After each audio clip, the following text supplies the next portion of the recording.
નમસ્તે મિત્રો, આપ સૌનું હાર્દિક સ્વાગત છે વાયરલ વંટોળમાં। મિત્રો આજે આપણે વાત કરવાના છે બગદાણા વિવાદ મામલે। બગદાણા વિવાદમાં નવનીતભાઈ અને ચહેરા જાહેરનો વિવાદ ચાલી રહ્યો છે, જેમાં નવનીતભાઈ નું કહેવામાં આવે છે કે તેના પર હુમલો ચહેરા જાહેરે કરવામાં આવ્યો છે। તો મિત્રો આ બબાલ મામલે એસઆઈટી સમક્ષ ચહેરા જાહેરને 2 દિવસ પહેલા બોલાવવામાં આવ્યા હતા અને એસઆઈટીએ ચહેરા જાહેરની પૂછપરછ કરી હતી। મિત્રો 2 દિવસ પછી પાછું આજે ચહેરા જાહેરને એસઆઈટીએ પૂછપરછ માટે બોલાવવામાં આવ્યા હતા અને ત્યાં જ ચહેરા જાહેરની ધરપકડ કરવામાં આવેલી છે। અને મિત્રો તે વિષય પર ભાવનગર જિલ્લાના રેન્જ આઈજીનો મોટો ખુલાસો કર્યો છે। તેને શું કહ્યું તે આજે આપણે વિડીયોમાં જોશું, તો બન્યા રહો વિડીયોમાં। બગદાણા પોલીસ સ્ટેશનમાં જે ગુનો નોંધાયેલો છે આપ લોકો જાણો છો।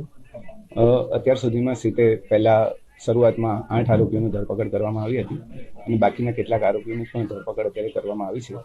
આ તમામના